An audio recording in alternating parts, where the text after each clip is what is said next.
Écoute cette histoire. La baleine l'a englouti et c'est la prière qui l'a sauvé. C'est l'histoire du prophète Younous et de la baleine. Younous était un prophète envoyé à un peuple difficile, têtu, qui refusait d'entendre la vérité. Pendant des années, il leur parla avec sincérité. Il leur montra les signes, les avertit avec patience, les appela à la lumière. Mais ils riaient, tournaient le dos, rejetaient son appel.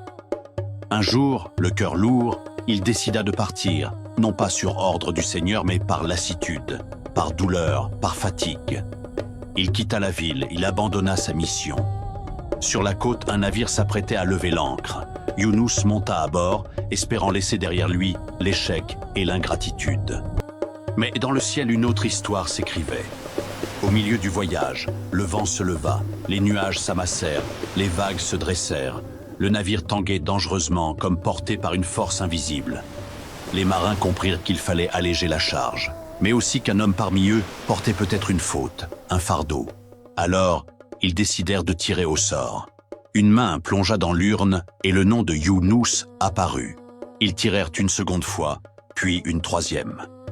Toujours le même nom, Younous comprit. Il ne résista pas, il ne s'enfuit pas.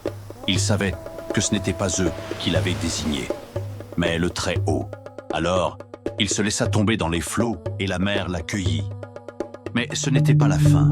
Dans les profondeurs, une créature immense surgit, une baleine, envoyée par celui qui commande à toute chose.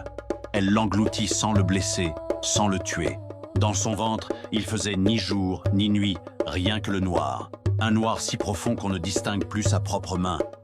Younous était vivant mais seul, prisonnier dans un monde étroit, humide et silencieux. Et là, dans ce silence profond, il comprit, il n'avait pas fui des hommes. Il avait fui une épreuve, une confiance qu'il fallait porter jusqu'au bout, même quand tout semble perdu. Alors, dans cet abîme, il ne cria pas. Il n'accusa personne. Il baissa la tête et dit d'une voix pleine de vérité « La ilaha illa anta, subhanaka, inni kuntu min adh-dhalimin » qui signifie « Il n'y a de divinité que toi.